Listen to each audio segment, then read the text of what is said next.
जिन धर्म मंगल रूप है, प्रभु वीर मंगल रूप है, गुरु गौतम साइड पे दरवाजे से आ ना बोल दिया। और साधुओं के अंदर श्री भद्र जी मंगल रूप है।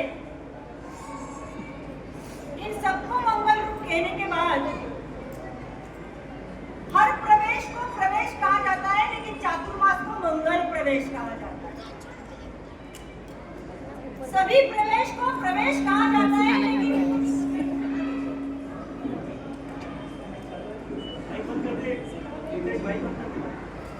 सभी प्रवेश को प्रवेश कहा जाता है, लेकिन चातुर्मास को चातुर्मास का मंगल प्रवेश कहा जाता है। आखिर चातुर्मास को मंगल प्रवेश क्यों कहा जाता है?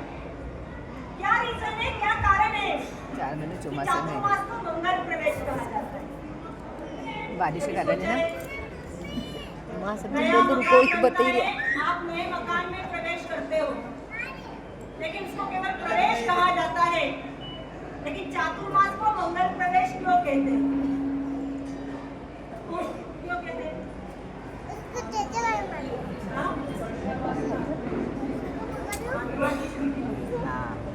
मोदी बेटा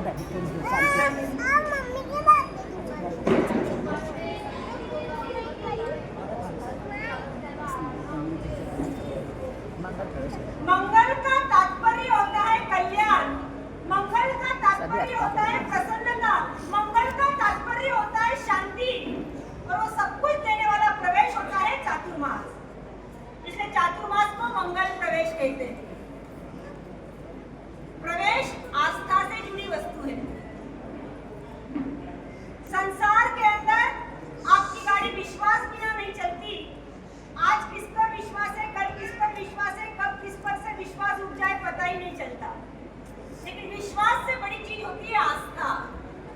आस्था में हमारा दिलो दिमाग जुड़ा हुआ रहता है। आस्था जब परमात्मा से जुड़ती है तो आत्मा का उत्थान होता है। आस्था जब परमात्मा से जुड़ती है तो भक्ति का प्रादुर्भाव होता है। आस्था जब गुरु भगवंतों से जुड़ती है तो सम्यक दर्शन की प्राप्ति का कारण बनता है। आस्था जब गुरु भगवंतों से जुड़ती है तो जीवन में परिवर्तन आता है, दशा और दिशा बदल जाती है। आस्था जब धर्म पर होती है तो हमारा मिथ्यात्व का नाश होकर सम्यक दर्शन निर्मल बनता है और आत्मा का उत्थान होता है। आस्था जब संघ पर बनती है तो साधर्मिक का सहवास मिलता है। आराधना साधना से जुगलबंदी चलती है, तब साधना में एक अनुभव मिलता है। आस्था जब माता पिता पर बनती है तो श्रवण कुमार का निर्माण होता है। यही आस्था जब अपनी आत्मा पर होती है तो स्वयं का बोध होता है, परम को पाने की जिज्ञासा जागृत होती है, और स्व को जानने के बाद जगत में कुछ भी जानने का बचता नहीं। इसलिए आस्था जगाने का पर्व यानी चातुर्मास, आस्था को दृढ़ीभूत करने का पर्व यानी चातुर्मास, आस्था का विस्तृतीकरण करने का पर्व यानी चातुर्मास। ऐसे चातुर्मास के लिए आज मंगल प्रवेश आपने परम पूज्य मातृ अमित मुनाश्री जी महाराज साहब का करवाया। फिर इंदौर की पहचान है। बोले आज कहते हैं कि औद्योगिक नगरी, आज कहते हैं स्वच्छतम इंदौर, लेकिन इंदौर की पहचान सदियों से थी, है और रहेगी माँ अहिल्या की नगरी इंदौर। सही बता। माँ अहिल्या की नगरी इंदौर कहलाती है, और मातृदया अमित मुनाश्री जी महाराज साहब की नगरी ये पार्श्वकल्पतरु धाम कहलाती है। माँ अहिल्या जो शौर्य का प्रतीक है, साहस का प्रतीक है, वैसे मातृदया अमित मुनाश्री जी महाराज साहब एक साधना का प्रतीक है, संयम का प्रतीक है, तप त्याग का प्रतीक है, वात्सल्य का प्रतीक है। माँ अहिल्या ने इंदौर को पहचान दिलाई, और माँ मातृदया अमित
कबीरा कहता है कबीरो बिगड़ गयो। कैसे? कबीर जी ने कह दिया मिट्टी के संग से बीज बिगड़ गयो। एक बीज था, बहुत सुंदर था, अगर वहां पर कहीं पर लगाते तो बहुत फल फूल आते। मिट्टी के संग से बीज बिगड़ गयो, बिगड़ बिगड़ इतना बिगड़ो पेड़ बन गयो। बीज मिट्टी के संग से बिगड़ गया, लेकिन बीज क्या बन गया? पेड़ बन गया। दूध जावन के संग से बिगड़ गयो। पेड़ों को ज्यादा अनुभव है, अच्छा खासा दूध रहता है, बोल दिया ना, शाम को उसके अंदर चावल डाल देते हैं, उसके दिन क्या हो जाता है? बिगड़ जाता है, दूध में नहीं मिलता है। चावल के संग से दूध बिगड़ गयो, बिगड़ बिगड़ इतना बिगड़ियो माखन बन गयो। दूध बिगड़ गया, माखन बन गया। पारस के स्पर्श से लोह बिगड़ गयो, पारस के स्पर्श से लोह बिगड़ गयो, बिगड़ बिगड़ इतना बिगड़ियो कंचन बन गयो।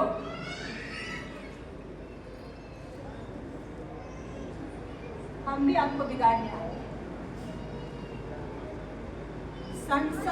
साधु के संगत से संसारी बिगड़ गयो, साधु की संगत से संसारी बिगड़ गयो, बिगड़ बिगड़ इतना बिगड़ो संत बन गयो।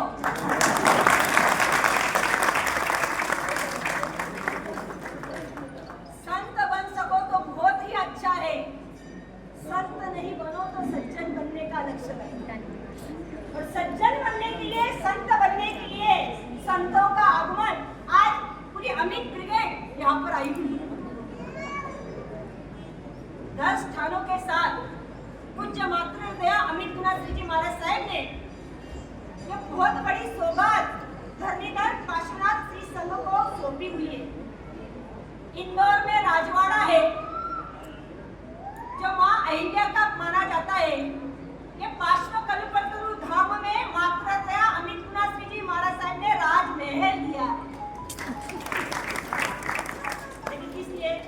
चातुर्मास के बाद हम इसको लेकर जाएंगे, हम इसको लेकर जाएंगे ना, हम लेकर जाएंगे ना ट्रस्ट मंडल लेकर जाएगा।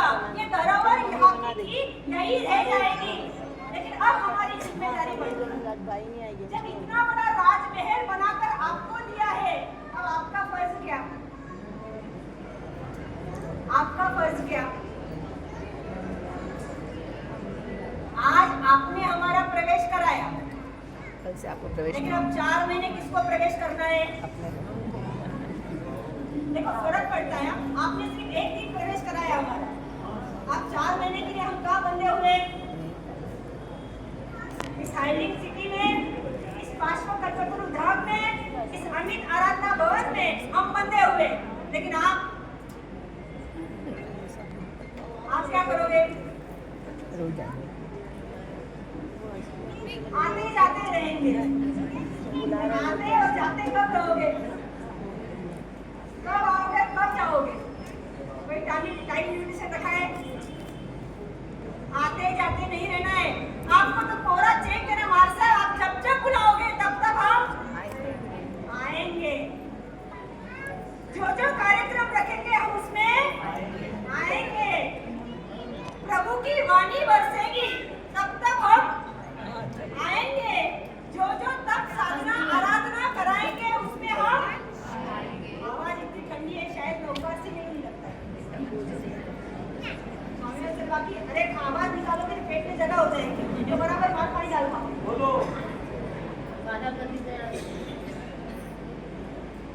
जब जब महाराज साहब बुलाएंगे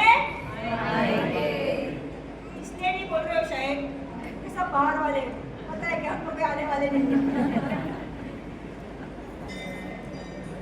बहुत बड़ी धरोहर, एक साध्वी होकर जो जिन्हें शासन का जबरदस्त कार्य किया है, कि राजमहल आपको दिया है, आज राजमहल को आप लोगों को संभालना है।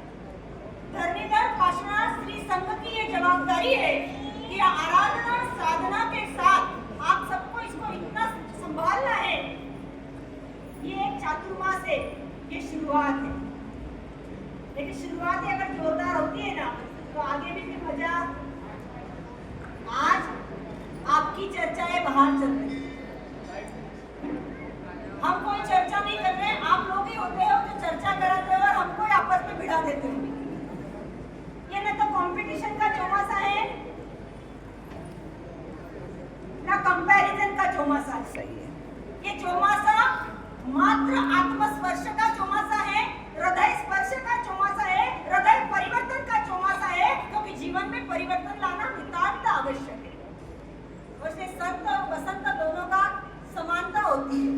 बसंत आता है प्रकृति खिलती है और संत आता है प्रकृति में परिवर्तन आता है। प्रकृति कौन सी? प्रकृति कौन सी? बसंत आता है तो बाहर की जो प्रकृति होती है वो खिलती है, हरियाली छाती है, लेकिन जब संत आता है तो हमारे स्वभाव की प्रकृति में परिवर्तन आता है, स्वभाव के अंदर परिवर्तन आता है, स्वभाव बदलता है। तो अपने प्रकृति को बदलने के लिए संत का आगमन होता है। जब संत आता है, आगमन करता है, हमको प्रकृति के अंदर यानी स्वभाव के अंदर परिवर्तन लाना है, प्रकृति के अंदर यानी वातावरण के अंदर परिवर्तन लाना है, और प्रकृति के अंदर यानी हमारे कर्म प्रकृति के अंदर भी परिवर्तन लाना है। जो अशुभ कर्म है उसको शुभ में ट्रांसफर करना है, जो एक रस वाले है उसको 4 रस वाले, 4 खानियां रस वाले करना है। और कहीं ना कहीं हमारे गुणों को खिलाकर, भुलाकर हमारे आत्मा के उत्थान की ओर अग्रसर बनना है। तो आत्म उत्थान का पर्व ये चातुर्मास पर्व, आत्म उत्थान का पाया ये चातुर्मास का पाया है। और इसीलिए आज ये मंगल प्रवेश पूज्य गुरुवर्य सिंह जी के साथ, पूरे साध्वी मंडल के साथ आज हुआ है। आज हुआ नहीं, हो गया है। अब तैयारी आप लोगों को करनी है।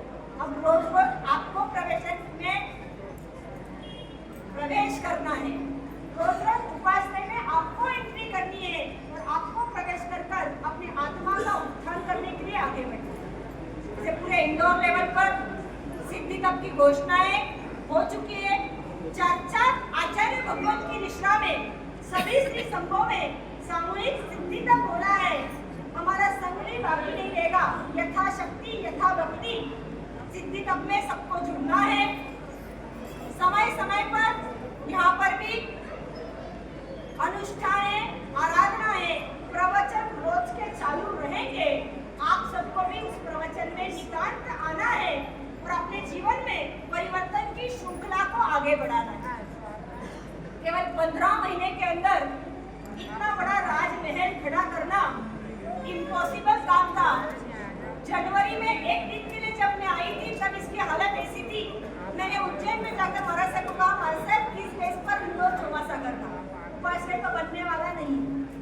लेकिन असंभव को संभव करने वाले हमारे धरणीधर पार्श्वनाथ जहाँ पर विराजमान है, उनसे प्रार्थना करी, देख लेना दादा आपका धाम है।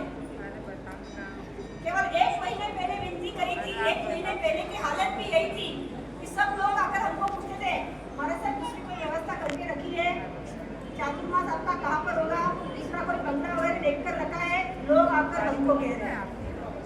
लेकिन उस दादा